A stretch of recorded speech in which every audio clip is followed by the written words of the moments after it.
candidate forum for the LHISD Board of Trustees and the City of Liberty Hill. My name is Austin Palmer. I am a local business owner. I own a marketing company in Liberty Hill, and I am the communication director for the Liberty Hill Chamber of Commerce. This is my second year moderating this event.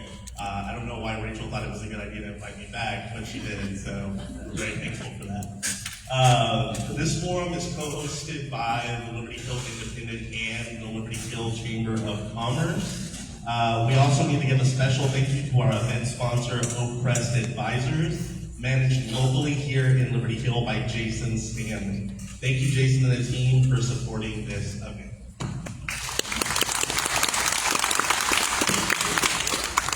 A little bit about Oak Crest. Oak Crest Advisors provides personalized, comprehensive financial planning to help individuals, families, and businesses manage and preserve their wealth through all stages of life. With a plan-driven approach, we tailor strategies around what matters most to our clients, guiding them to and through retirement, and helping leave lasting legacies for future generations. Our mission is to build long-term relationships while offering thoughtful financial guidance, support, and services designed for each unique situation. And I hope to make enough money one day to need his services. So, this event is being live streamed via the Independence Facebook page and will be shared afterwards for those who want to rewatch and who are not able to attend the event tonight. I did this last year. I'm going to do it again this year. My mom is currently watching the live stream, so we're going to take a chance to say hi to my mom. Thank you, Santa Rita Middle School, for the use of the facilities this evening. The AV is being provided by students. We have Haley and Isha here somewhere. So we'll give them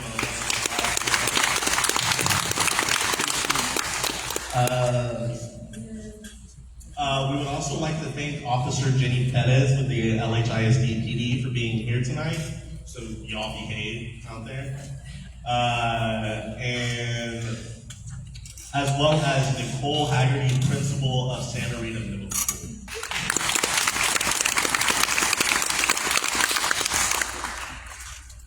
First, we'd like to invite the candidates up who are running unopposed this election season to share a little bit about themselves. I believe Ms. Christy Hargrove is here.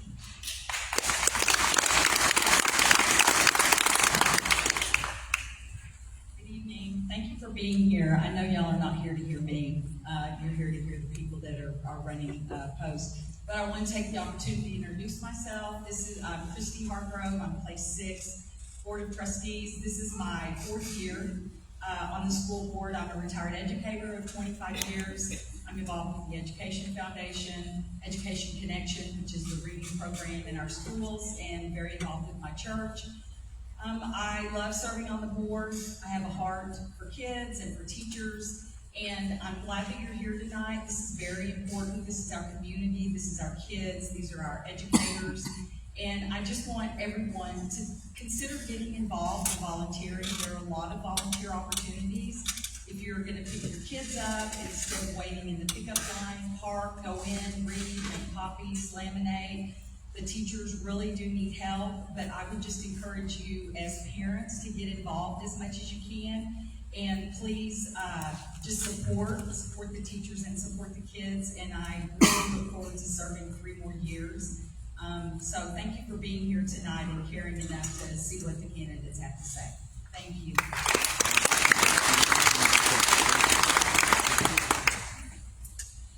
And I don't believe Mr. Michael Helbing is Independence tonight, but he is also running unopposed, and he sends his thank yous to everyone here. We also want to recognize those in attendance who are running for the Liberty Hill Public Library District Board. If you are running for that, if you could go ahead and stand now. We have Mike Andy, Adrian Hughes, Lisa Masana, as well as Gary Kinley and Lori Nord.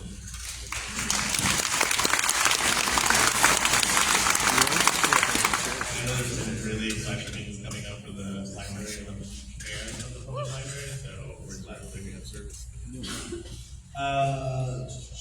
If you want to learn more about these candidates for the Liberty Hill Public Library District Board, you can find some information by visiting the Liberty Hill Independent website, which I would encourage us strongly to do. Next, we're going to go do the Q&A style forum. We've gathered questions from the public. We had a record-breaking number of people submit questions this year, which is very, very exciting. Great to see so much community participation and attention for this election. Candidates are not aware of the questions beforehand. We've gathered them, but they have not been made privy to those questions.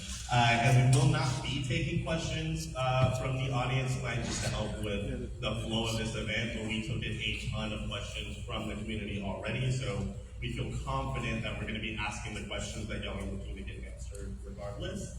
But we would encourage you, obviously you had some time to meet with the candidates before this. I'm sure there's going to be a little bit of time afterwards as well, so if you do have any questions for a particular candidate, wait till that point and we can reach out. The candidates randomly drew numbers before the forum for the order in which they are seated. The order in which they are sitting is the order in which they will answer each question first. I'd like to take a chance to introduce the folks asking these questions today. We have Mr. Steve. He is the president of the Liberty Hill Chamber of Commerce. He's also a teacher at the Liberty Hill High School. He teaches the entrepreneurship class, does a ton of great work in the community. And we have the lovely owner of the Liberty Hill Independent, Ms. Rachel, who has been in the community forever, I believe. And again, she owns the newspaper, and she does a ton of work putting these things together each and every election cycle. So let's take a quick second to just give them a round of applause.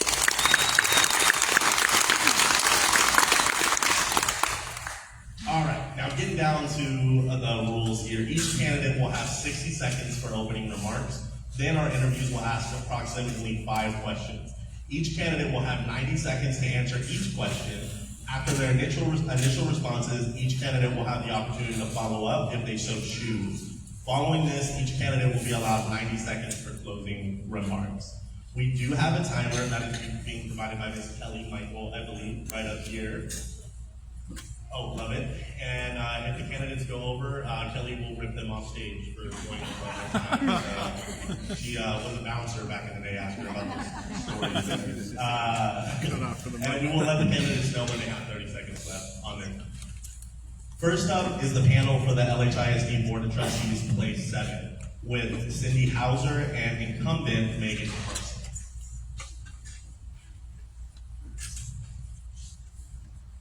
Thank you, Austin. So we'll begin with y'all's opening remarks. Ms. Hauser, Hi, my name is Cindy Hauser. I'm very excited to be here. I'm a parent. I have 3 children and I'm a wife. I'm a very active member of the community. I have a passion for serving in our church. I have a passion for serving in schools and a passion for serving on committees. So I am super excited to be here and share with you guys a little bit about my heart and why I would love to be on the Liberty Hill ISD School Board. Hi, I'm Megan Parsons, and I've served on the board for 6 years. I have lived in Liberty Hill for 17 years. We moved our family out here for the schools and the cheap land and cheap taxes. So a lot has changed in 17 years, but I've been married for 24 years, and I have 2 kids, both have gone through the district. My oldest one is now a freshman at the University of Texas at Austin, and she's studying electrical computer engineering. And then I have a freshman son who is at the Liberty Hill High School. Since I've been on the board for 6 years, I've gone through, we as a team have gotten through COVID, extreme growth up in the 20%.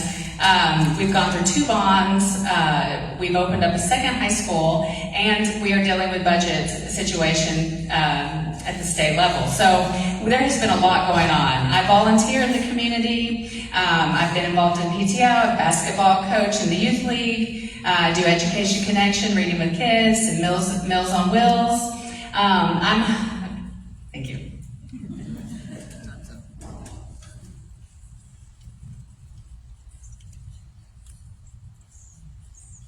Well, I get the honor of answering the first question. What are some of the factors that would cause you to advocate for a return to a more traditional calendar for 2026-27 school year?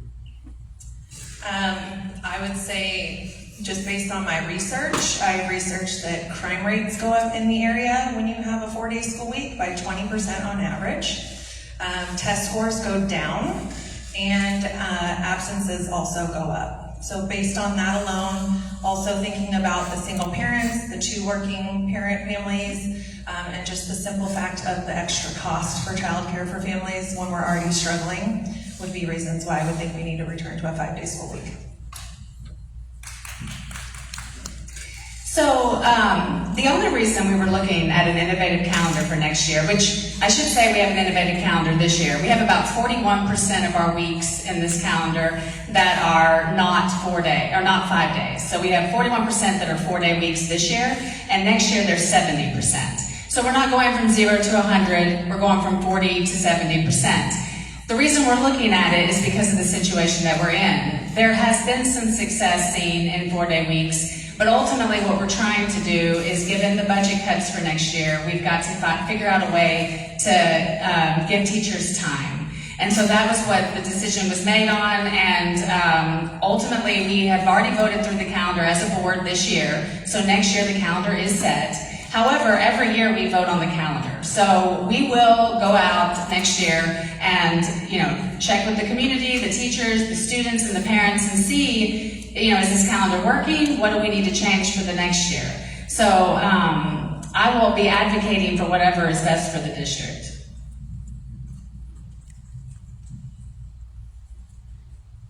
Anything else? Anything else to add? All right, next question. So this one, Ms. Parsons, you'll answer first. Liberty Hill ISD is in the process of several major budget cuts. Additionally, school districts across the state, including ours, have been underfunded in recent years.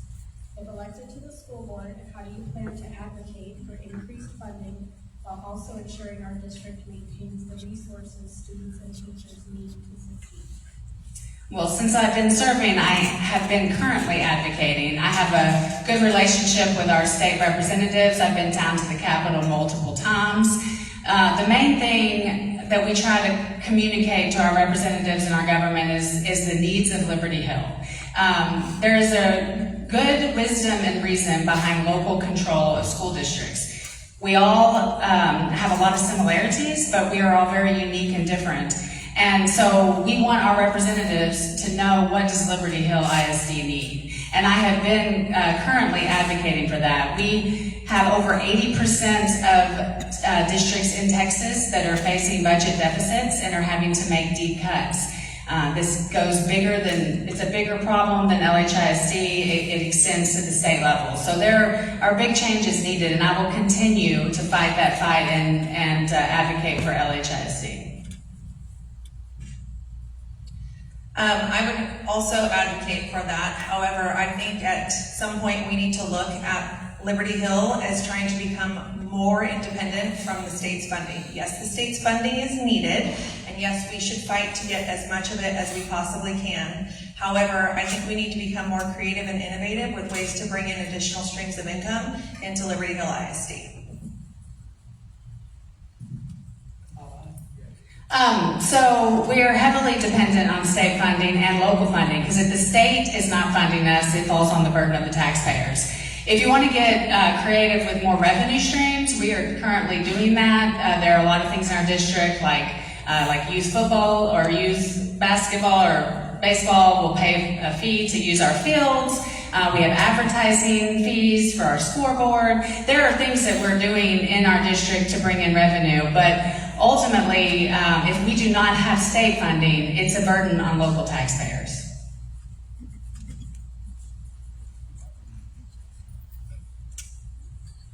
Next question would be, if elected, how will you work with the current board to build a cohesive team and make and support board decisions that maintain Liberty Hill's culture and the best interest of all students, staff, and community? I believe in working as a team. I think that's super important. I believe in team building, and I believe in communication. I think communication is the key to any sort of team that's going to work together, whether it be a board, I think understanding and just being sympathetic and listening to everybody's opinions and concerns. So I believe in my 6 years on the board, I have a track record of working well with my team members. The board reorganizes every year. And for the past 4.5 years, the board has not voted me in as president. That shows that they trust my leadership and my communication to be able to serve in that role. I believe that teamwork it matters, and we all need to be able to communicate even when we disagree. We need to be able to come together and find the best option available for all 10,000 of our students. Sorry, this is echoing or something. But anyway, so I definitely think that I have shown that I can work as a team and communicate well with my team members and the community.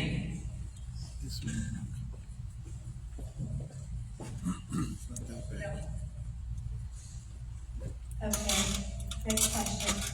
School board elections in Texas are nonpartisan, which means party labels do not appear on the ballot for school board candidates, according to the Texas Election Code. What is your stance on the following statement? Partisan politics divides school communities and hurts students. Yeah, I agree with that. I also agree with the fact that it's okay to take support from other people and to take opinions from outside. I think you should be listening to both sides. I think you should, when making decisions, consider both sides. And so I fully agree with the fact that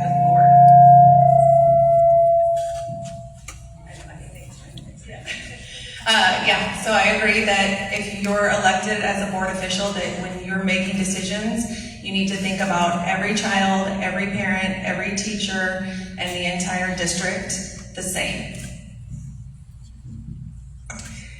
So I definitely agree that party politics do not belong in schools. It is a distraction from doing what's best for kids. Every day in our district, when our doors open, we have kids being dropped off by parents who are both Republican, Democrat, liberal, conservative, Hindu, and Christian. And our job as a school board is to be able to serve and educate every single one of those kids every day to make them successful in whatever their goals are for their future. I do believe that it should remain that way. There are bills sometimes that come up where they're trying to bring in party politics in schools. I do not agree with that. I also have not accepted any money or endorsements from any type of political entity.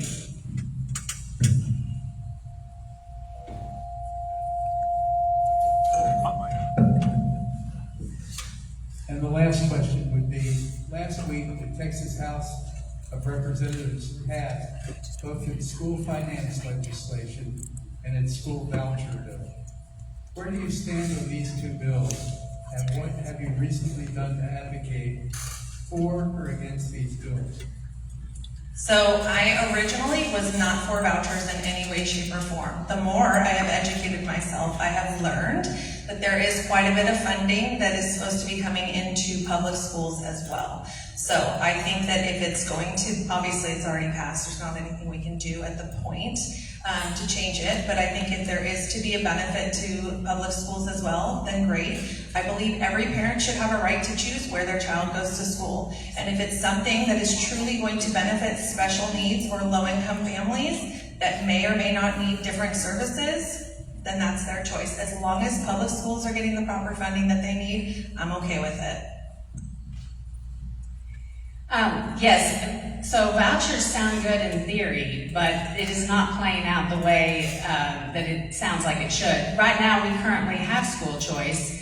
We have a lot of school choice in Texas. Parents can homeschool, private school, charter, public. There's a lot of options.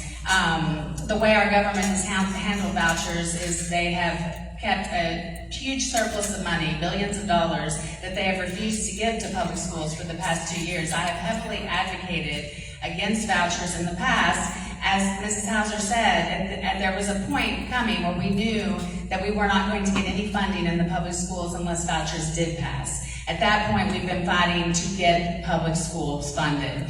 The bills that pass do have some additional funding for our districts, a lot of that funding is coming with strings attached. So it's kind of, we're still working on how that's going to play out in our district. But I do know when you look into other states that have voucher programs, it's a money sucker, and it takes a lot of money to run them, and it usually ends up affecting public schools.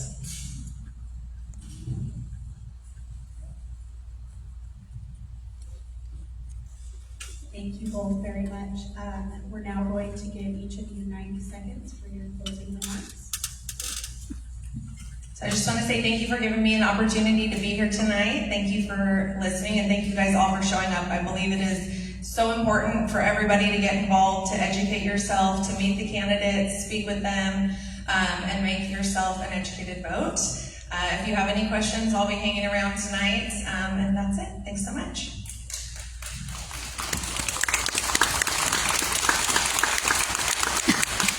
Yes, thank y'all so much for coming and being interested in what everyone has to say.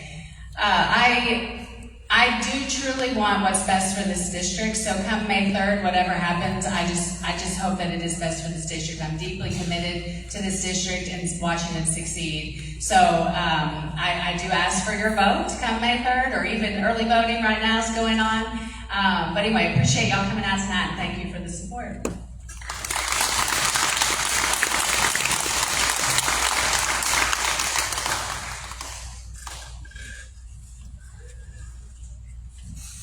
Let's give them one more round of applause. Next, we will hear from our candidates for City Council. Unfortunately, Logan Yarborough, who is running for place 6, was unable to attend tonight, but he has provided a statement, which I will go ahead and read now. My name is Logan Yarborough, and I'm honored to be running for the newly created City Council seat 6 in the upcoming election. I'm sorry I couldn't attend today's candidate forum due to prior commitments, but I'm grateful for the opportunity to still share a statement and be a part of this important conversation. I am a Navy veteran, a husband, and a father to a beautiful little girl with a baby boy on the way. My family and I live in Butler Farms, and I'm proud to be a candidate for the upcoming election. Like so many of you, we've experienced the challenges that come with rapid growth, from water pressure issues to rising utility costs to increasing strain on infrastructure. These challenges don't just impact individual families, they affect our entire community. That's what inspired me to step forward to run for office, to ensure that the people of Liberty Hill, especially families and neighbors like ours, have a voice in the decision that shapes our future. We can't afford to be reactive anymore. We need to be proactive. We need proactive leadership that plans, communicates clearly, and builds with both present and future residents in mind.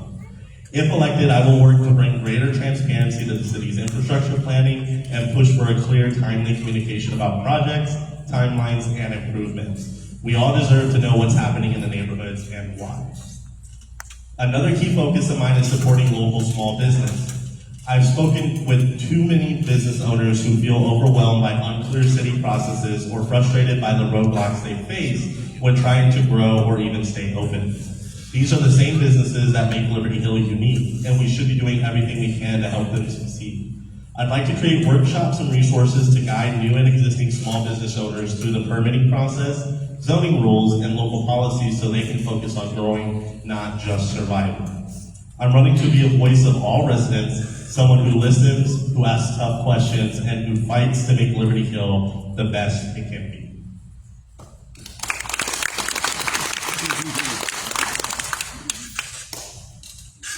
The candidates we'll hear from tonight are incumbent Amanda Young and Elizabeth Brown, who are running for place 4, and Tim Hennessy, who is running for place 6.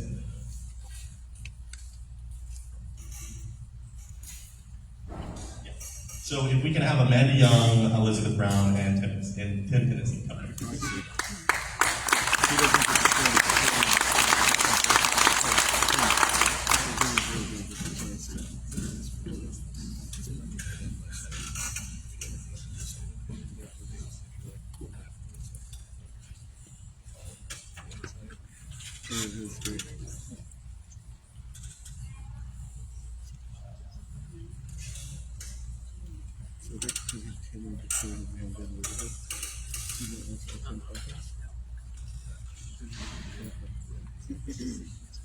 This is weird.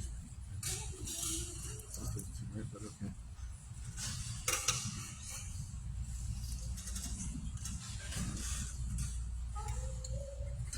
Thank you all for your patience while we deal with the microphone issues. Hopefully this round will be a little better. Okay, we are going to begin with your introductions. You each have 60 seconds to introduce yourselves.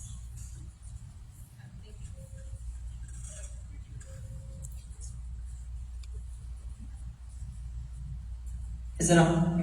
Okay. Thank you for y'all for just putting this together tonight for the facilities from the school district, letting us use it. My name's Elizabeth Brown. I'm a wife of almost 10 years, and I have 4 kids that are 8, 5, 2, and 1. And I've been persuaded by you that there needs to be a change on city council.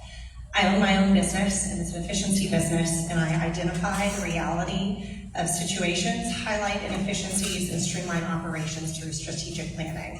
I've heard that this is needed in the city, and it's something that I'm really passionate about. As a small business owner, I want to make sure that there are no barriers for them coming in, and also that residents and business owners alike can be heard. Thank you. Give a testimony. This may be a little bit different. I want to be your 10th man. You know what a 10th man is? In the movie World War Z with Brad Pitt, there was a virus that started in North Korea that was quickly spreading across the country, turning people into zombies. Except one place it didn't affect. It was Israel. Israel built a wall in their country and screened everyone coming in way before the virus hit their shores. Pitt's character flew to Israel to find out how they seemingly knew this virus was a serious threat to them. He asked an Israeli diplomat, "How did you know?" The Israeli man, after explaining how the Jewish people got caught off guard too many times in the past, said, "If 9 of us are get the same information and arrive at the exact same conclusion, it is the duty of the 10th man to disagree. No matter how improbable it may seem, the 10th man must start taking the assumption that the other 9 people are wrong."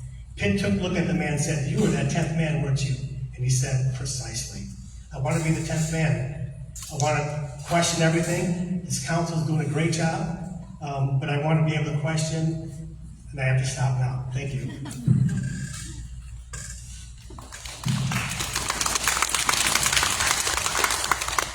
Hello, my name is Amanda Young. I'm running for re-election for Liberty Hill City Council Place 4. I've lived in Liberty Hill going on 8 years, and I've lived in Texas for 40 years, over 40 years. This is my home. Local government can have more of an impact on our daily lives than any other form of government, yet it can also be the least scrutinized. The decisions being made should be in the best interest of our city and our citizens to ensure sustainability and should not be motivated by external forces focused on short-term gain. I believe we need to focus on prioritizing innovative, sustainable infrastructure and responsible growth, and we cannot afford to lose that momentum. I have institutional knowledge critical to implement the plans we currently have. I love this community. I care about preserving the history of this town while carefully managing the growth on our doorstep. I want to ensure that everyone's voice is heard. As a homeowner and as a parent, I want to keep this city a great place to live, raise a family, and truly be a small town with a big heart.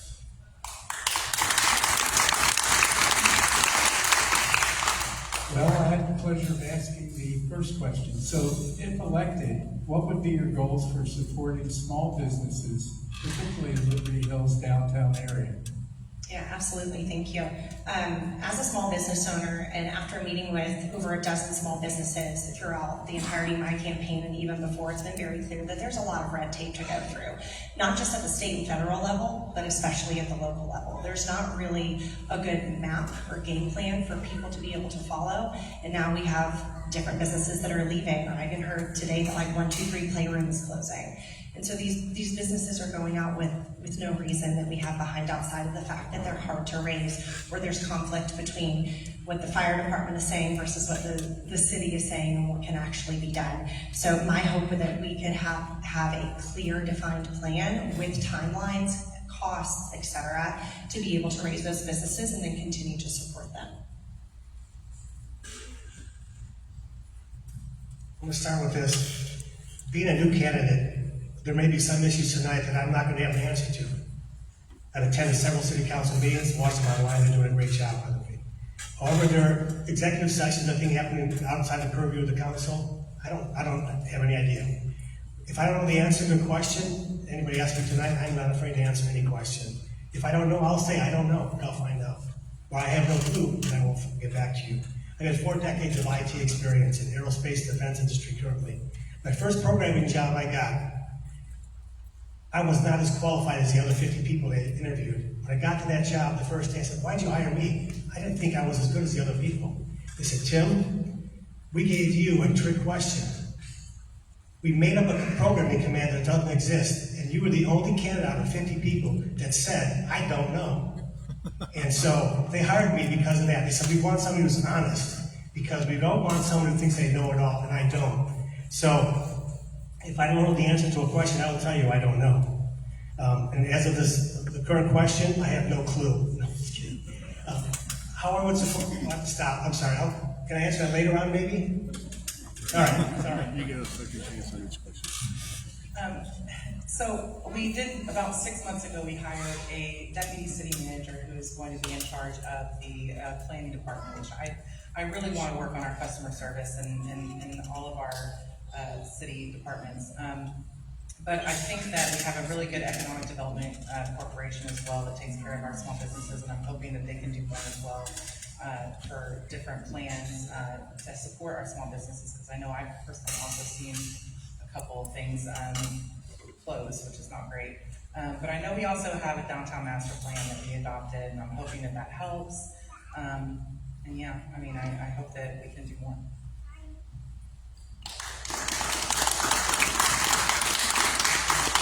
Oh, I disagree with what they're saying, so let me interrupt. No, I'm just kidding. To support small business, I want to bring up the concept really quick. How much time do I get? 3 minutes? I have a concept I came up with the other day called the other city. We don't want to become the other city. What's the other city? How many of you here shop at Ronald Reagan, H-E-B, Mod Pizza, all these other places? I know I do. A lot of people on my side of town do. How many when you go to a movie, go to Cedar Park or Georgetown on your date nights? We're becoming, if we don't fix it, the other city. We don't want to become the other city. That means they're spending all their money in every place other than our town. We can't sustain our infrastructure. We can't get better policing as we grow, because growth is here, whether you like it or not. We need to not become the other city. We need to hear, and that's going to help our small businesses as well.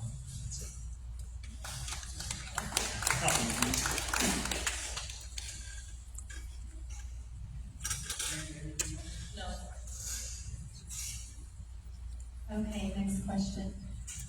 The city's outdoor lighting ordinance has been a major topic of discussion on social media and across the community, particularly when it comes to the Dark Skies Initiative. What is your position on this measure, and how do you balance the interests of residents, businesses, and the long-term character of the community? That's a great question. Yeah, I see some stuff getting heated up a little bit. Who doesn't want to look up in the sky at night and see the stars? That's like asking who doesn't want clean water and good air to breathe. Of course we do. I want to look at the stuff, at the stars, why the mosquitoes bite me in the hot summer. It's fundamental what we want. So the concept of dark skies, I love it. In my house, we've done this stuff. But the devil is in the details. The road to hell is paved with good intentions. We've all heard that, right? So I read the ordinances, and I don't blame the city council for passing it. There's a lot of good things in there that we want. But as we've seen overreach in the government with mandatory masking and things like that, it's the penalty and stuff that I don't like. And if people say, well, that's not the intention, and we're not going to, hurt people with that, the potential Class C misdemeanor, $500 fines, then take it out. It's that simple. I want to have dark skies, we all do, but I don't like the penalty phase and the mandatoriness. And let's make sure that it's easier for residents to understand. Otherwise, the ISD is going to have a new curriculum called LHLB, Liberty Hill Light Brigade, to try to police that position. And we don't want that. So I'm for it, except for the penalties. So, yeah, this has been really a crazy thing online, and I think it's unfortunate, because I think what people don't understand is that before 2022 lighting ordinance, the one previous was actually Class A misdemeanor.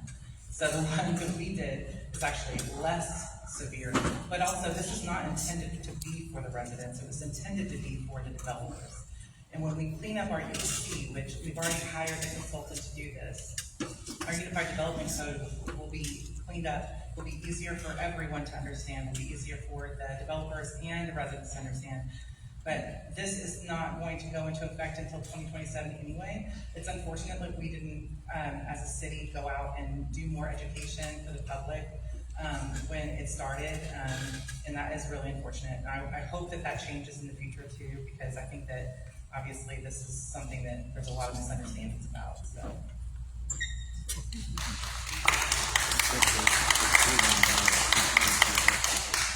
I know that I made a post on my campaign page earlier this week about this, but I am definitely not against seeing the stars at night. What I am absolutely also for is making the language simple, understandable, and enforceable. I do believe that we need to lower restrictions on personal residence, and Amanda, to your point, like even, I think just Dripping Springs even still has a Class A misdemeanor. So on that front, we are absolutely doing better than that, and I'm very grateful, but I still think there are extra steps that we can be taking to support our businesses and our residents in this. And I don't believe that's actually currently enforceable with the one code enforcement officer that we have. We have bigger staffing issues that we need other than hiring more code enforcement officers for lights.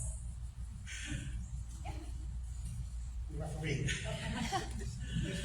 So it's again, this is more for new development. So if a new developer were to come into the city and we were gonna do multifamily or anything like that, the whole point is that we want anything new coming in to be compliant.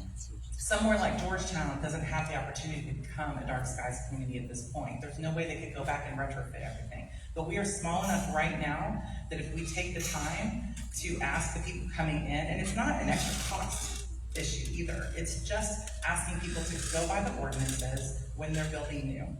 And I believe that if we start now, we'll have the rural feel of this community. But I think that most people moved here for it, and we'll retain that. I get the last word?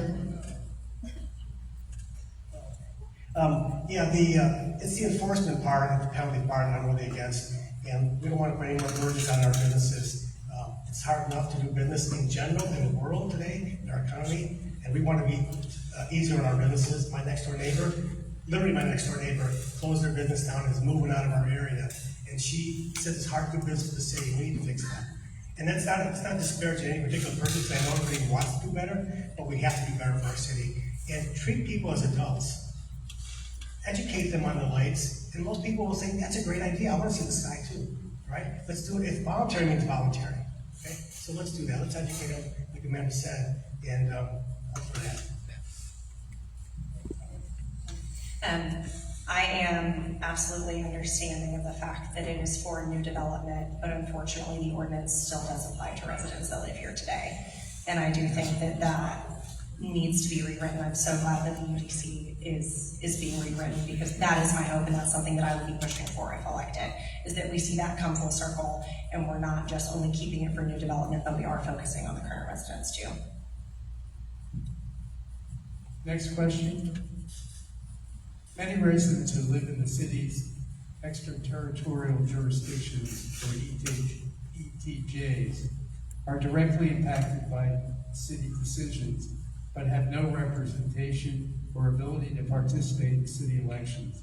Would you be for or against efforts to annex parts of the ETJ into the official city limits to expand your representation? Additionally, what is your vision for responsibility expanding the ETJ boundaries to accommodate future growth and ensure equitable governance? So it is unfortunate that we have such a small city limits. It's 5.51 square miles. And that's a lot to put on taxpayers to take on for such a small area and everybody that's around. I would like to have a bigger city limits. However, we have to remember that, first of all, Texas cannot it's illegal to involuntarily annex. So people have to want to annex.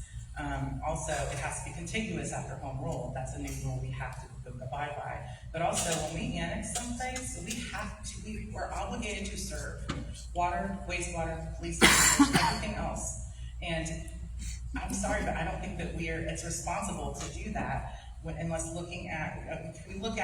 if it's fiscally responsible, yes, but at this moment, when people are talking about the wanting to just aggressively annex in, it's not responsible, unfortunately. We've been looking at that, and I'm not against it because I do want more input for the city and more taxpayers, honestly, so, yeah.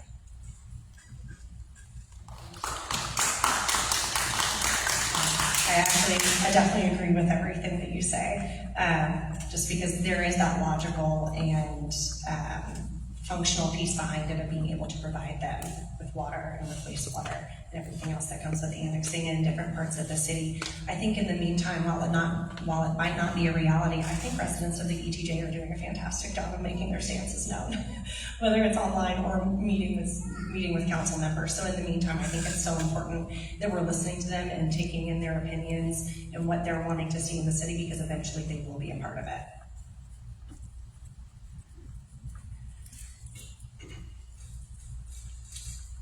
Yeah, I think that it has to be a net win for the city. The city can't absorb any more losses, so I agree with these smart women and wise women are saying up here.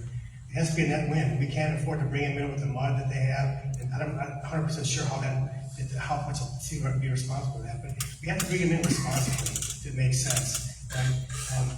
And I live on the east side of Summerlin, so I'm getting the reaction of people over here, and the ETJs are very similar, where they're also spending their money outside of Liberty Hill. And I've walked over 800 homes, 1,200 voters, and I know what our side of the city, I say our side, but west side, east side, I know what they want. ETJ will be great in the future, because there's a lot of people, there's 70,000 people outside of our city. So when we talk about Liberty Hill being one of the largest cities in the next 10 years, 70,000 are already here, plus the 15,000. So I'm okay with bringing them in, but only smart if it's a net win for the city. Because we got to take care of the roads and all the other things as well.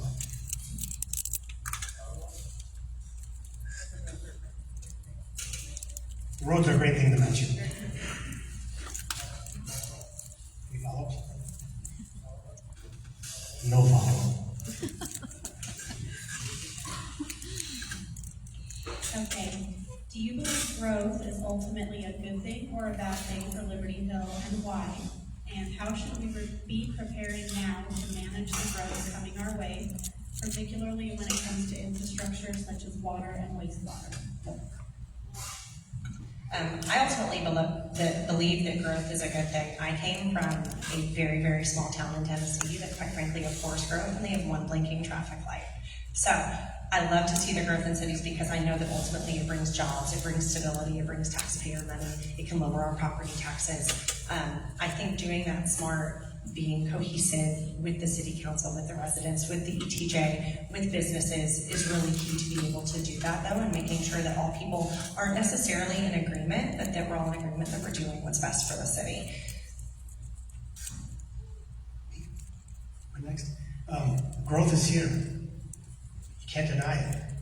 You either understand it, control it, or you're in denial. Right? And the denial is a river somewhere, right? We've heard that before. So the growth is here. How do we do it? Smartly. We get the right businesses here so that my other than concept I was talking about, we have restaurants here. We have movies here. Why do I have friends when I go out of town, I have a place to stay? There's no hotel anywhere near us that they can stay at. I don't know if that makes sense. Maybe it does. We need the kind of businesses. I want to be able to go downtown and instead of going to Cedar Park and things like that. I love the downtown. I think we developed that. We have to be business friendly. We already have the highest tax per $100 property tax than all the cities around us already. We need to fix that. And we need to have those businesses here to sustain the growth and make this a happy, thriving city that all of your kids, and the reality is my grandkids are already here. We talk about grandkids in the future. My grandkids are here already. I want a thriving, economically viable city for them. I want more parks, and I want pickleball courts too. Your pickleball. We talked actually about this a little bit before this came up here. I would say my top 3 priorities for the city directly speak to this. advanced water purification facility is gonna help our water and our wastewater because we need infrastructure. Goes along with our CIP, our capital improvement plan, which takes into consider our roads, all of our facilities, and all the things that we need to work on from here to 15 years out. Growth is not in and of itself bad. We just need to be responsible about it. And I hate to say it, but I don't really necessarily feel like we have been in the past. Everybody wants to make these excuses that, oh, nobody saw it coming. Why would you not see it coming? We're north of Austin. Leander filled up. Where's it gonna go next, right? So it's unfortunate, and I think that people get excited about growth and they wanna go forward, head on, but I think we need to be responsible and careful. We had our last impact study done in 2019, our impact fee rates. I mean, that's crazy to me. So I just feel like we should probably be more responsible. Yeah, quick follow. What's that? Quick. Okay, quick. Okay, no more.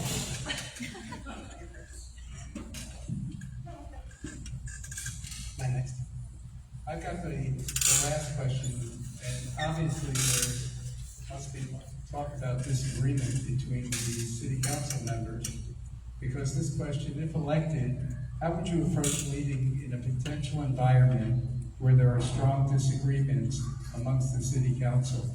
What does it look like to you to unite a team with differing views? Great question. I've been in IT for 4 decades.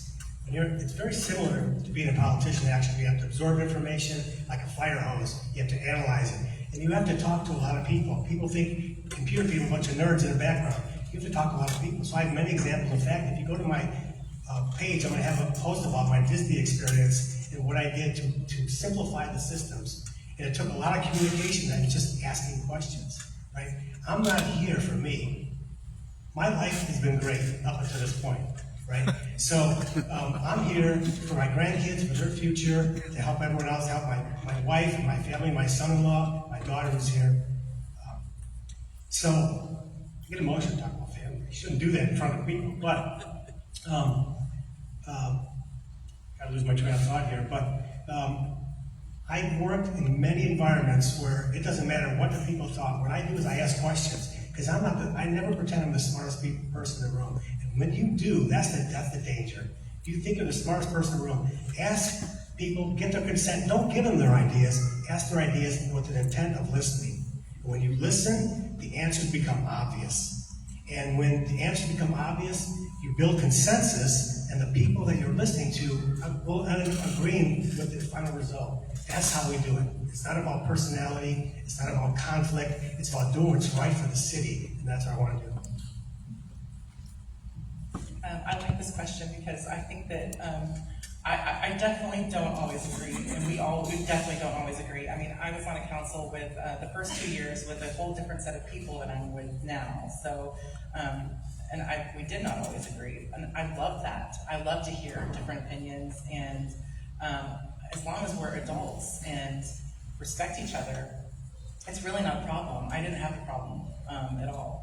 This is the last council, this council. I think all of my fellow council members are great. And we don't always agree. It's pretty funny, actually.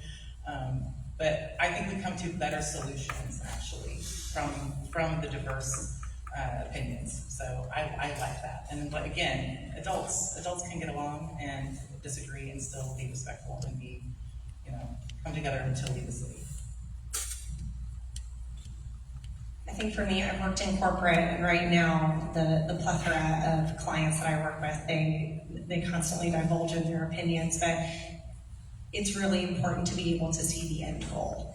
And while we're trying to get to the end goal, I might take one way, Tim might take one, and Amanda might take another, but if we're all working toward the common goal, then I believe we can get there despite any argument.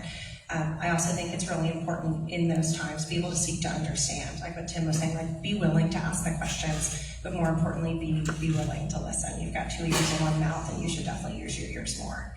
And be willing to hear their vantage point, but also remaining confident if you feel conviction about something, and being able to stick to it, I think is important. Just a quick follow-up. Tension is okay. Tension means people care. When you have one side of the land, another side of the land, what's in between them? It's a bridge. What causes that bridge to hold the weight? It's the tension that goes across it. And the tension is good because it's almost a good analogy that the tension allows two sides to come together. And that's okay because most people can't. It's when it gets personal outside of that's what we want. We don't want that. And I don't see a lot in our city, and the city doesn't need that. We have too many issues to go forward that we want to focus on. But again, tension is okay. It's because people are passionate.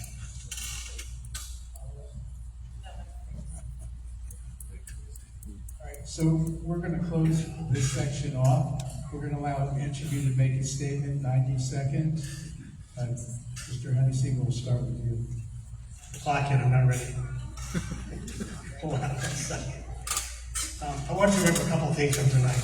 I want to be the 10th man. That means someone who questions everything, even things that are already ordinance and law. Doesn't mean that they're wrong, because many people in this room, former mayor, council, have done a great job. It's okay to question those things, just as a fresh pair of eyes, okay?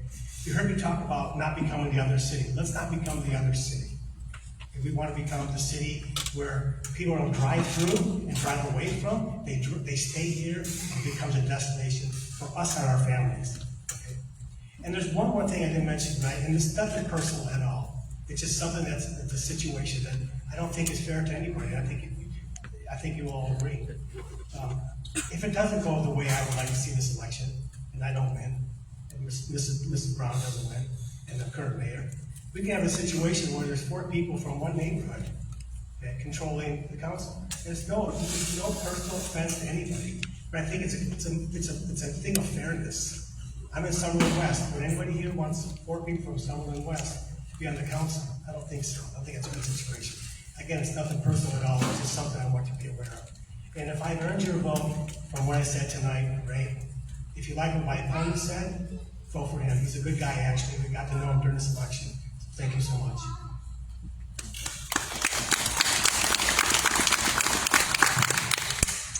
I've served on council since May of 2022 and mayor pro tem since May of 2024. I have extensive experience with this, in the city with water, wastewater infrastructure, city budgeting, and other critical areas. My legal background allows me to review contracts and ask the questions that need to be asked. I do want to say that I absolutely support commercial in our infill and our controlled growth areas because right now that's where we can grow responsibly. We have a small footprint, like I said earlier, at the city limits. And when people talk aggressively about annexing into the city, we need to remember what I said before. When we annex in the city limits, we're obligated to serve water, wastewater, police services. We need to make sure it's fiscally responsible if we do it. In the state of Texas, we can't involuntarily annex, it's illegal, and it has to be contiguous. That's difficult at some places. And we would not be getting any sales tax without an agreement with the ISD. The good news is that I helped to negotiate the tax sharing agreement with the ISD, so now we have a blanket agreement for anyone in our control growth area with the exception of MUDs, and I really appreciate the Emergency Services District working with us on that because I know they actually care for the future of the city and they were not obligated to do that. I know there's been a lot of noise and distraction out there on social media, but I do hope that we can focus on what's important, which is moving the city forward positively and responsibly. I hope you'll consider voting for me. Thank you.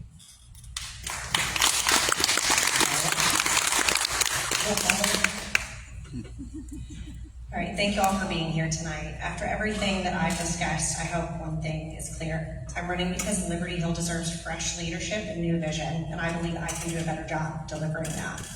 I believe leadership should be about service and not ego, and I believe a council should work together, not against one another, and certainly not with petty politics. We must ask ourselves, are we still relevant? Are our decisions that we're making today in steps with the growth that's coming tomorrow?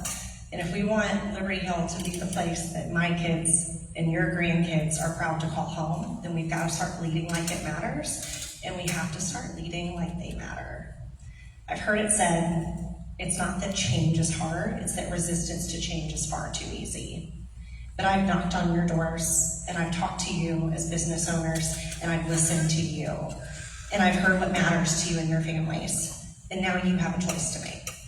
You get to choose between status quo and looking backward, or you can choose a path forward that respects our heritage and has vision for where we're going. If that's what you want, then vote for me. Tomorrow, May 3rd, I hope that you cast a vote with your best future in mind. Thank you.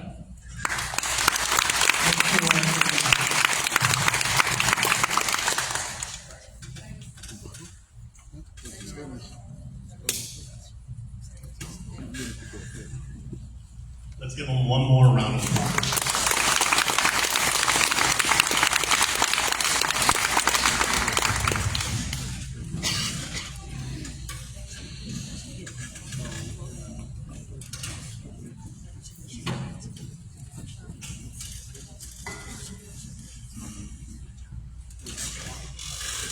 Okay, so our last panel for this evening is for the candidates of Mayor of Liberty Hill. We have incumbent Crystal Mencia and Devin Viner.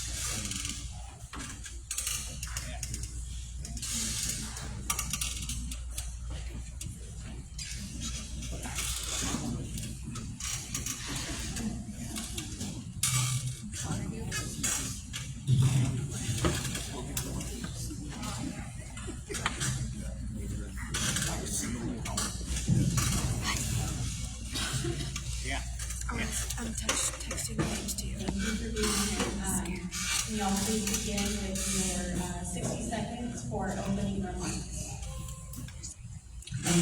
Yes, thank you. Hi, my name is Crystal Mencia, and I've actually been blessed and honored to serve as your mayor in the last 9 months, and I wanted to share with you what I ran on 9 months ago. That was supporting our PD, and in the 9 months we have, we're actually in the works of securing land for a new PD facility. We have hired more officers to make sure our roads are safe and secure, and also we have a stronger, healthy culture within our police department. I also ran on securing water, and we have now our short-term water agreement sealed. The deal is sealed, and our long-term should be done by the end of June. We also have our AWPF that is underway with our engineers, Garver, and we've been working very closely with TCEQ to make that happen. Another thing is that I've been linking up with local officials because we've understood that this is a regional issue with water. So it's not just stopping there, it's also looking to the future, because it's not just 10, 15 years, it's actually 50 years from now. And so working together and starting to work regionally and meeting with our regional leaders. And I'll have to stop there. What an honor to be, too close, sorry. What an honor to be here today. My name is Devin Viner. Thank you for this opportunity to sit here. Thank you all for putting this on. I'm very grateful. I'm a native Texan. I grew up in Georgetown and moved here with my family to Liberty Hill 6 years ago. Speaking of, I'm blessed to have them here. They came last year and actually had a good time. My children actually enjoyed it, so they're here to support me today. So I'm very grateful. I've been a local police officer for the last 15 years. I'm also a commissioner on the Planning and Zoning Commission here at Liberty Hill. And in that time, I've seen just the tremendous work that our city staff does to really try to point Liberty Hill in the right direction. My spare time between work and home, we have baseball and football and all the things that you have as a parent. I'm also getting married in 3 days, so I really had just excellent timing with election cycle and wedding planning, which I didn't do most of, thank goodness. Proud to say that for the second time in a row, I've self-funded my entire campaign. Every sign out there is paid for by an overtime hour that I did, so I'd love to serve, and I'm grateful for this opportunity to continue to serve in this capacity.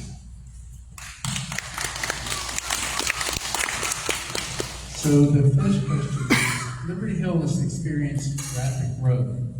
How will you approach planning for infrastructure, services, and development while preserving the community's character? Great question, and actually it's the heart of really what I want to make sure happens here in Liberty Hill, small town, big heart. So it's really important, since I've been raising my kids here, I've seen this place change immensely, and the growth we're not going to stop, as y'all heard. What I think is really important is that we work with our developers that are coming in, and we have good, strong relationships with them, and we have a seat at the table with them to make sure that what is coming in, we have a voice. Otherwise, they can go and they can build it on their own if we say no. I've had that happen in my first term, my first year on city council. So I think it's real important that our voice is heard. And also, what's good about it too is that we can ask when we get at the table for them to pay into the infrastructure. This is what Cedar Park and Georgetown, they all do. If someone's gonna come and develop, we want them to pay into that and not fall back on our taxpayers. Right now, our taxes are very high, and that is because we are having to pay for infrastructure, unfortunately, for the growth. And so the only way to get that down and lowered is to start coming to the table with our developers and having a say in how we grow, strategically growing, and also hoping to take off some of that infrastructure costs and creating those great relationships. That is the difficult part, right? How do we balance what we are, the small town we are now, with the growth that is inevitably coming our way? Having those relationships with the developers is important, but we also need to remember that as developers, their job at the end of the day has to be profitable, right? Our job as officials in the city is to balance that, to make sure that we're keeping in line with what we're doing as far as growth and what we have the capacity for, and not, selling the farm. I'm not saying that's exactly what's happening now. I'm just saying it's our job as the public servants here to be able to advocate on behalf of the city.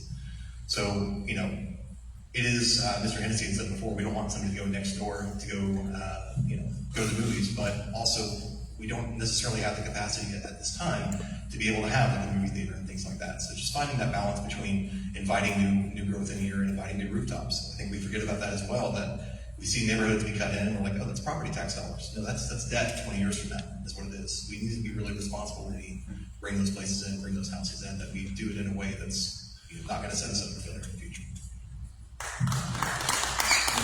You bring up a great point, because whenever we sit down and we sit with the developers, I think it's really clear to make a point to make here is that even though we say yes to someone coming in, we can have a deal with them where maybe it's not until we get our AWPF up and at them. So it might not be until 2030, but at least there's some sort of strategic planning together where the city is working in partnership. And that's what we're really looking for here, is strategic partnerships with people that really want to see the city grow. And I believe we have that here in Liberty Hill. I think we're blessed with that. And keeping our downtown still thriving too.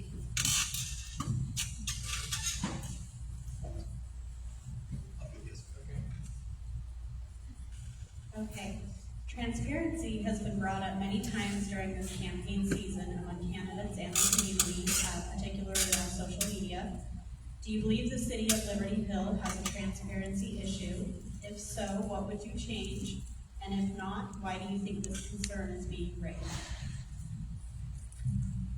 This is one of the platforms that I'm running on. What you see is what you get with it. My campaign is transparent. My money is transparent. My spending is transparent. I want you to see who has that influence, or really with me, who has a lack of that influence in what I'm running for. This is not about personal clout. It's about trying to do the best thing for what's for the city. It's about trying to serve in the capacity. There's been a lot of, the last election as well, there was a lot of questions. I had a lot of people come to me and say, this is a problem, X, Y, Z, how do we fix this going forward? Well, I can't fix a problem that's already been created. However, I can also stand for what I know is right. I'll do the right thing. I'll continue to do the right thing. So making sure that everyone out there that might be your voter or might be your citizen needs to understand that, hey, there's no shadow games here. There's no smoke and mirrors. I'm genuine. So I think making sure that the citizens feel that in their candidate and feel that in their mayor and their council members is just imperative. You don't want to feel like, the backroom deals are being made. Mayor Mencia talked about meeting with developers. I'm glad we currently have a subcommittee in council for that now. 2 of our council members and our city manager and ACM sit. Because having that 4-on-1 meeting with a developer makes a lot more sense than a mayor or a council member sitting down 1-on-1. I want to make sure that it feels right, that it feels like there's a balance there. I'm glad you brought that up, because I think there's a misunderstanding on that. Whenever I meet with a developer, it is with the staff. Since we've been home rule charter for sure, and we got our deputy city manager, which was one of the things that I made sure when I became your mayor, we started staffing our we start staffing properly. We had so much work. Well, our deputy city manager, I spent the first 2 weeks he was there introducing him to every developer I knew would be pertinent to start building relationships with. Because before we were general law, and that fell on my shoulders. And whenever we pushed, we made this a home rule city, now it became the city manager and his way of staffing. So I was handing that over and that baton over. But yes, when a developer called me and said, Mayor, we need to have a seat at the table because there's stuff going on, we have questions, I would always bring in a staff. And so the transparency question, I'm unaware of that. I would also like to ask, out of courtesy, that if anyone thinks I've been untransparent, please, it is a phone call away. I am very accessible. If you've been around this town, you've seen me around. I'm always around. But I have been making sure that whenever I sit down or I have phone calls or I get an email from any developer, then I say, you know what, I'm gonna put you on over to Paul, our city manager, give you over to Mike. But I've gotta make people feel heard. That's part of my job. Part of my job when businesses reach out to me or a developer reaches out to me, small businesses, I've had that happen, EDC directors. Part of my job is to make sure they feel heard, but I always direct them to the staff member in charge.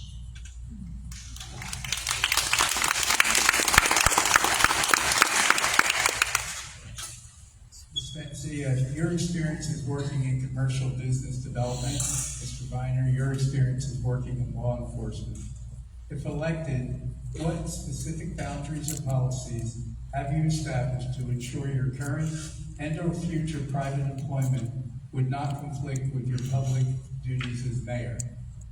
Well, this is a great question. I didn't know this one was going to come up, but here we go. So I actually don't have much experience in commercial development. I was with a title company from October to about 2 weeks ago, and that's about all that I've ever had with any type of real estate or development. I was going to become a realtor, but that didn't ease out for me. My experience has been in working with the federal government, though, and helping the federal government, the United States Capitol Police in DC staff, and I was part of that. 21 employees there, 7 clients. So I guess my experience is more in staffing, but when it comes to commercial development or that getting in the way of me being a mayor, there is none there. Right now I'm working as a nutritionist, so I guess if you have a health problem, maybe I can help you out. But I guess that's the answer to that. Like I mentioned before, 15 years I've been a public servant. I didn't actually want to be a police officer. I wanted to be an auto mechanic. I like working on cars. I do that in my spare time too if I have time for it. But the position of being a police officer and being different levels of supervision as well has been an incredible experience. I've worked for small agencies. I worked for Georgetown, which was not small, but most of my career was done in permanent. We had 17 cops and a population of 6,000 people. I've sat in on the budget talks. I've sat in on the, hey, make sure you're not spending here or there. It's interesting to be in a small place where you're giving more responsibility than you would normally at your level of responsibility. So it's interesting that you can see how I guess some people would give me some concern, or somebody had said that, hey, being a police officer, you're going to be in the business of the police department. No, that's not the job of the mayor. Never was the job of the mayor. Your job is to have good relationships. Your job is to lead. Your job is to help the council. We have a great police department. I have friends with lots of them. But it's being able to be an example also, and making sure that people know that you're there and accessible. However, that's not your job to micromanage either. We have a wonderful staff all around the city, not just in the PD. So the other part of it is, there was mentioned before about enforcement of dark skies. What you don't understand is if you make a law or an ordinance, which is a law, and there's no enforcement mechanism, why are you even doing it? There's no way to gain compliance if you don't do that. And as a law enforcement officer, I understand that. There's actually a law that says if I tell you help me, you have to do it, except there's no punishment for it. So that makes sense.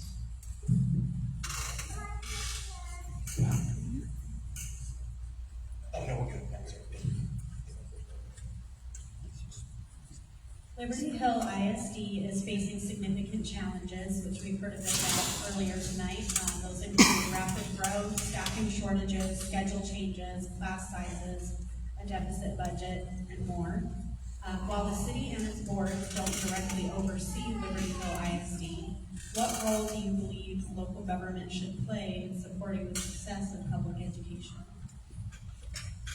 Again, this role is about relationships, right? We haven't always had a good relationship with the ISD, and fortunately, the last couple of years, we've been able to build on that. You know, former Superintendent Snell is now our county judge, and from all accounts, I've never met the man, but from all accounts, he's going to do a wonderful job. People love that he's going over to Wilco to be the county judge. So I don't know I think it was the deputy superintendent that's now been appointed, but this job is relationships. Having the open door, having those conversations is so important. Now, on the public education front, you know, I've actually, in my second career, I think I want to teach. I understand there's no money in it. I know a lot of teachers, but their hearts are in it, and that's what I love. That's the attractive part of it. This public service job, this cotton job that pays the bills, barely, teachers are the same thing. They're doing it because they have a passion for it. Same thing for serving in government. You don't get rich doing this, especially at a local government level. You shouldn't, at least. So having that passion throughout your life, and no matter what career you pick, is so important. That's the same thing to be in a small town government. A mayor might be, or even a council member. So building those relationships, keeping those things healthy is how you continue to support them in an indirect way, because you don't have a lot of influence on what a board does. So I love working with our ISD board and Superintendent Snell. We have an incredible leadership there. And as y'all know, we are growing so fast. Relationship is what it's all about. And the city working with the school to knowing where they're wanting and planning to put their schools is important for us to see how can we participate to make sure that we are creating the right infrastructure in the right areas to make sure that the future of what the school's also planning, it all aligns. One thing that I am so proud that the city and the ISD work together on is when I was running for mayor, I also brought a nonprofit called Not on Our Watch. And if you know me, you know I'm all about the kids and the next generation. I mentor with a nonprofit right now, and we brought in this program called Not on Our Watch that protects children from online sex trafficking and sex exploitation. And it's really about getting the information out there. And our school district came, we met with them, I brought in the founder of the nonprofit, we met with the Superintendent Snell and Motal, and within 6 months, they had that program in a school, and it is now a student-led club, and we are the first school district in Central Texas, guys, that are protecting our kids and making sure our kids know the resources. We're a student protecting student from online sex trafficking and sex exploitation. I think that shows a great partnership between a city and an ISD.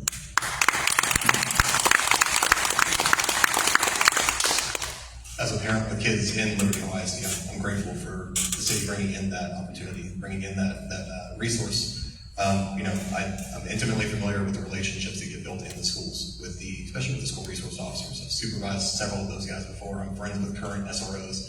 I'm not going to embarrass my daughters here, but anyways, there's a relationship occurring, and I was able to reach out to a buddy.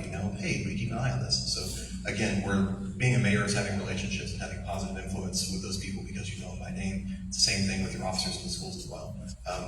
That's the greatest charge we have, right? Protecting these babies. So I'm grateful for that. I'm grateful for that resource.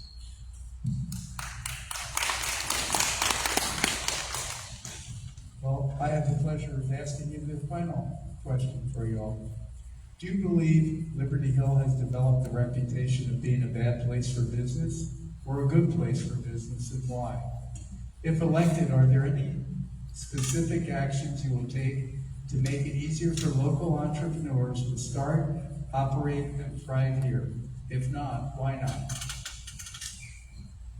So this is a great question, and I'm glad you brought it up.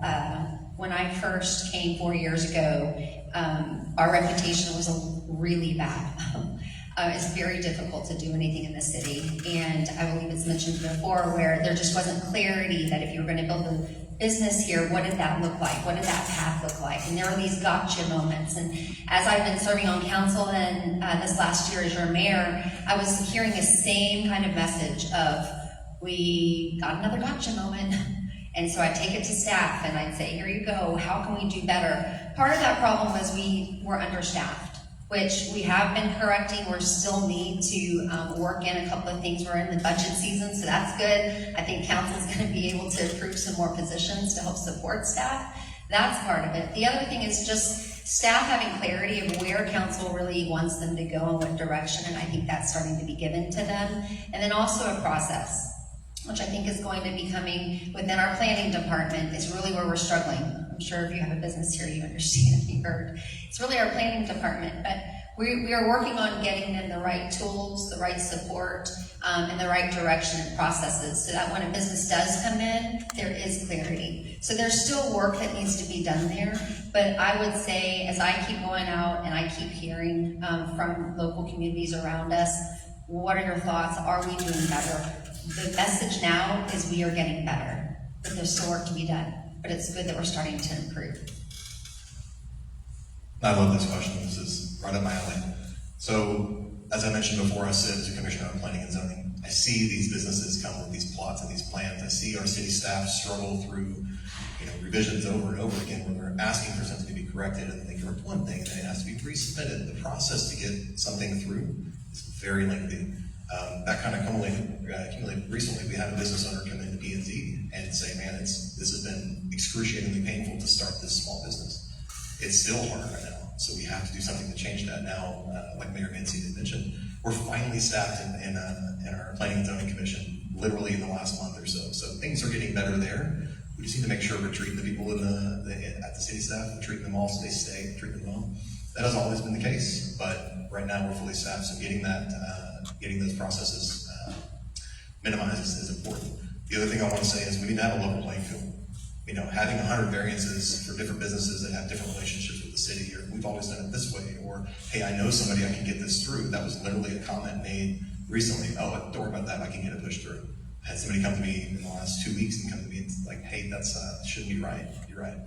As long as we make sure that everyone's following the same rules, then I think it's fair for everyone. We can make this process easier. Yeah, so he brings up a good point. There are times in our small businesses where we do have certain things in place that for a small business, it makes it really difficult. For instance, we require them to pave a parking lot instead of possibly doing crushed granite. Or, there's other ways around it, and unfortunately we weren't willing to think outside the box. So whenever, things like that would come to my attention, I would definitely take it to staff. It's important for us to champion our small businesses whenever we don't know all in the council, and there may be ordinances and things out there that just need to be revamped. That's why we're here. If it doesn't work anymore, why keep doing it?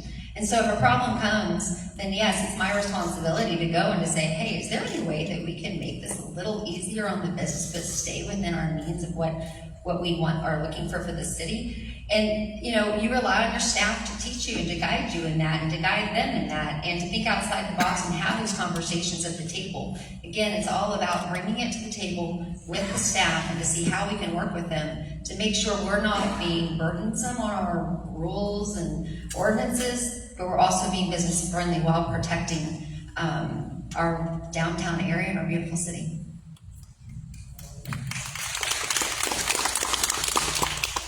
Well, thank you. I'm going to give each of you 90 seconds to close out. So we'll start with you. Yeah. Again, thank you for spending your night here with us. This is probably somewhere else you'd rather be right now, but I appreciate you being here. What I bring to position as mayor is proven leadership and collaboration. I've been leading officers for 9 years at different levels. Not always been easy, but that's part of the job, right?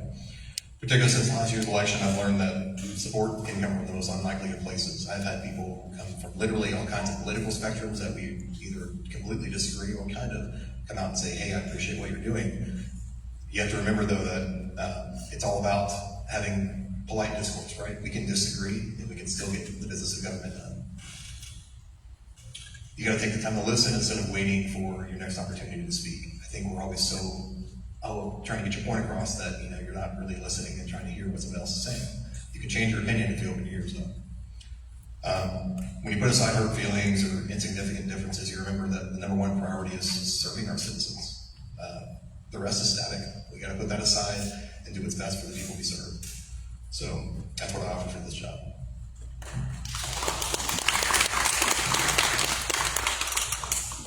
So I was born in Austin and raised in Leander, graduate of 1996, raised my kids for 13 years here in Liberty Hill, and y'all know Operation Liberty Hill. I literally grew up there, raised my children there, they got christened there, and that building got torn down by the county when they took over that road. So I understand how this community has been growing, but it is still my heart. I have been serving my whole entire life, whether it was through youth ministry, on boards, leading, or even as a PTA president. My heart is my service to my community. The reason why I was on council is because the community approached me, and the reason why I'm running for your mayor is because you asked me to. People in the community came to me and asked me to stay in my leadership for a full term. So if I have the pleasure of winning your vote, then it would be my honor to continue to serve for a full term of 3 years, the citizens of Liberty Hill. And if you have any questions, or if you want to get to know exactly where I stand on certain things, or just really get to know who I am, it's all about relationship for me. So please reach out. I'm very easy to find. So please reach out. I would love to meet you.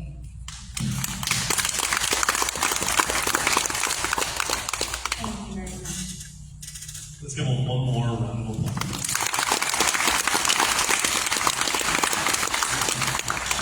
We would like to thank the candidates and the audience for coming out tonight. We appreciate you taking the time to be informed voters. Those are the most important voters, and the ones that are informed. Early voting is open through April 29th at the LHISD Annex Building on Forest Street, and the actual election day is May 3rd. I think it's worth pointing this out too while we're here. If I remember the numbers correctly, the last mayoral election, I think it was a total of right around 150 votes. And last time I checked, I think we have a little over 3,000 registered voters who were able to vote in this election. And so obviously, we want a little bit more than 150 people deciding what the future of this city is going to look like. So I implore you, if you are registered to vote, get out and register. And even if you're not able to vote in this election, we're a very tight-knit community. You know somebody who is. Encourage your folks to go out and vote, because again, these folks are making really big decisions for us, and so we want to make sure we're properly represented. So again, please get out and vote. And just as a reminder, early voting is through April 29th at the Annex Building on 4th Street, and election day is May 3rd. We got to hear from all of our candidates tonight, or most of our candidates. You can learn more about the candidates via the April issue of the Liberty Hill Independent or on the Independent website, and we encourage you to get out and vote. Y'all have a great night, be safe getting home, and we look forward to seeing you out there voting.